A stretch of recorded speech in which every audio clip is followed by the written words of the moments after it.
I've been coaching lifters and mentoring other coaches for over a decade.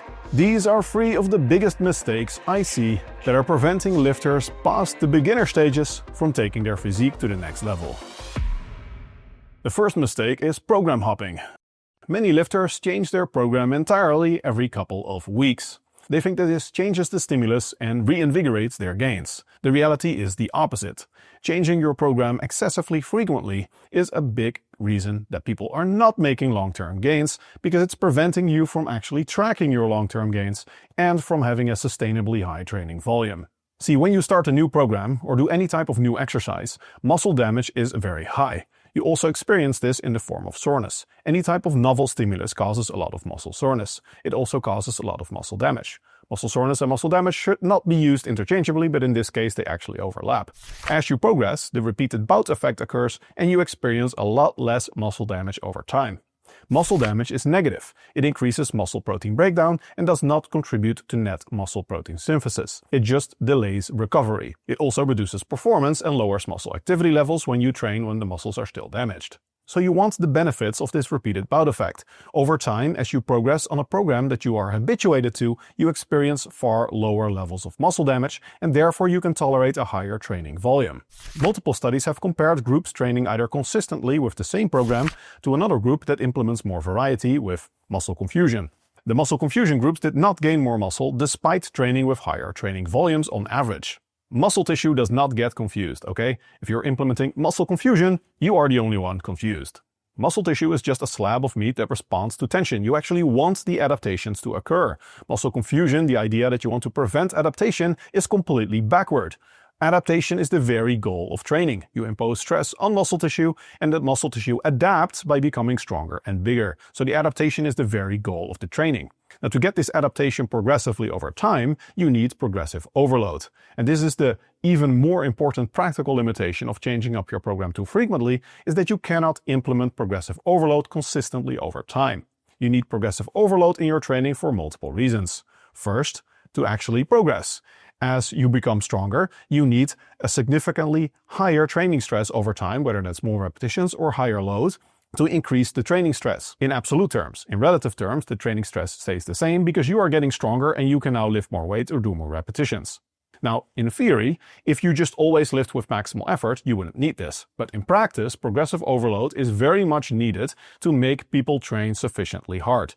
Most people, when they do not have concrete targets in their programs, they do not train with maximal effort. And I genuinely think that the main reason that progressive overload works so well in practice, people that implement progressive overload get significantly better long-term results than people that don't, is because they just train consistently harder. If you don't know that you have to get that 9th repetition instead of number 8, you just don't get quite enough out of your comfort zone and you leave a little bit in reserve. That little bit can be the difference between making and not making progress for more advanced lifters. Moreover, if you're not implementing progressive overload, you don't know if you're progressing or not. Many people have the idea that progressive overload, adding weight to the bar or increasing the number of repetitions, is the cause of your gains. Progressive overload is not the cause of your gains. It is the measure of your gains. When you are progressive overloading, when you can do that extra 9th repetition instead of repetition number 8, as you did the previous time, you know that you have gotten stronger since the last workout. In terms of general adaptation syndrome, you have gotten out of the fatigue phase and you are now recovered and you are above baseline in terms of strength. So knowing that you have gotten through the sometimes called stress recovery adaptation curve is the signal that your last workout was effective and you are now stronger than before. If you don't monitor that, then you don't know if your program is working. If you don't know if your program is working, you don't know how to make adaptations to it. And the crucial thing here is that for lifters past the novice stages, adaptations take time. So just running a program for 4 or 6 weeks does not tell you much about its effectiveness. You cannot reliably measure muscle growth over a period of 4 weeks in someone that's beyond the novice stages, at least not without gear.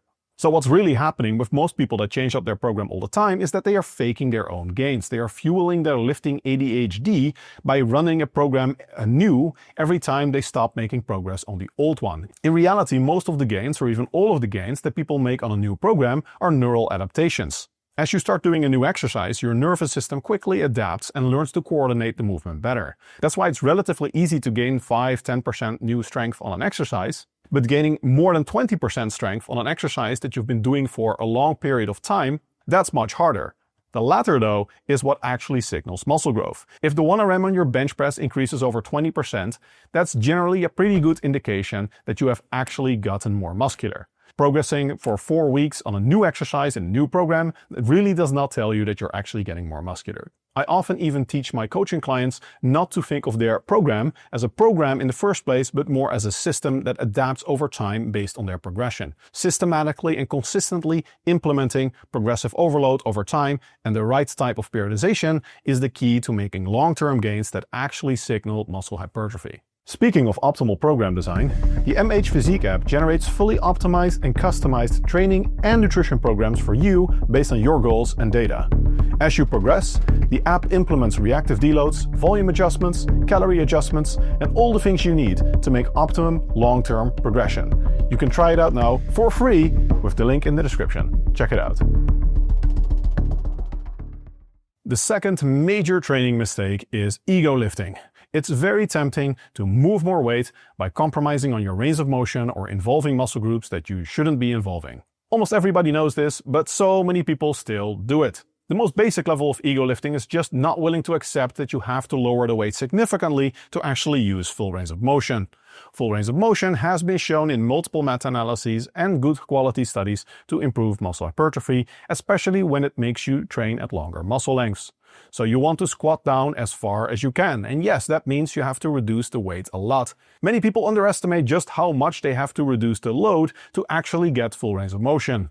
In the dumbbell bench press, for example, so many people stop when the arm is about at shoulder height, but you can actually get the elbow way behind the body. And many people have to reduce the weight by as much as 50% to achieve that. In the squat, we also see differences in research, and we've done multiple studies on this, of around 50% going from a half squat to a full squat, sometimes even more. This hurts and makes us feel weak, but this is a classic case of taking one step back to be able to take 2 steps forward. I think most of my subscribers are familiar with this type of ego lifting, but they fall prey to the second type, which is that everything is good when you are starting the program, but then as you start implementing progressive overload, you do start ego lifting and you start compromising on range of motion to hit your rep targets and to implement that progressive overload. This is fake progressive overload. You're not actually implementing progressive overload, you're just trading in range of motion to lift more weight. This technique creep over time is super common even in more advanced lifters, and it's a reason why I recommend that you periodically evaluate your lifting technique either with a coach or with a video of your own.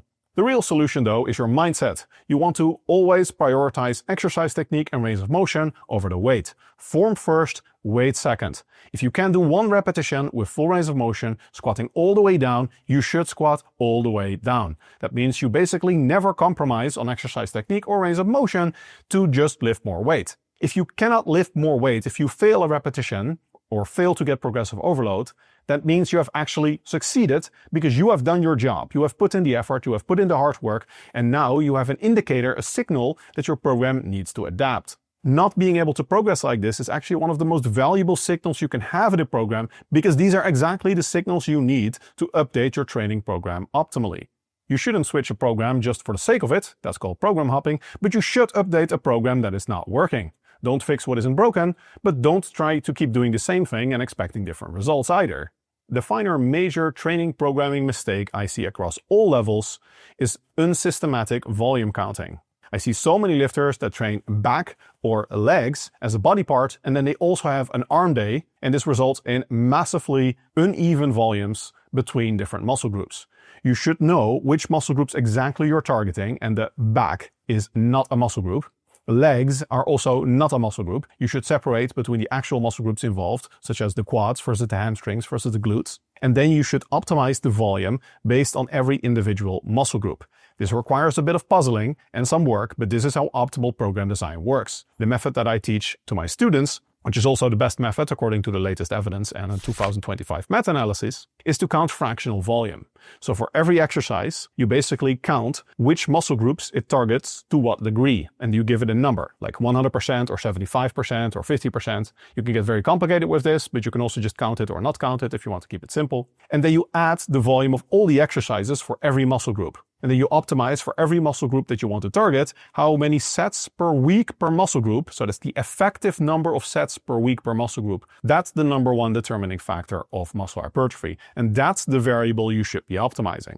Now, what I commonly see is people that use my app is that they get a program and they actually feel like the program is very uneven because they are used to extremely uneven training programs. So many men, for example, they start using the app or they get a training program from me and they feel like, oh, I'm not getting enough arm volume.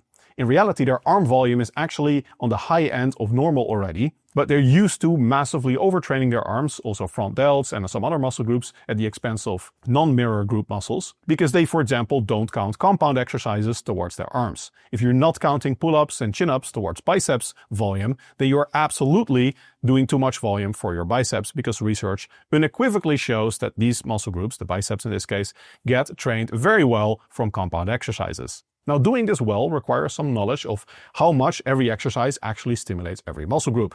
So in my PT course, I have an overview, a very big overview, of how much, based on the research that we have, every muscle group is targeted by every exercise. You can also get a free program in my app, which actually optimizes this and does it all for you, and then you can see how this works in practice. So if you're interested in seeing how this works in practice, I recommend that you try my app. You can get a 2-week free trial, so it doesn't cost you anything, and you can just see how it works. And if you're interested in learning all of the details on optimal training program design, then check out my online PT course. And if you like this type of free content, I'd be honored if you like and subscribe.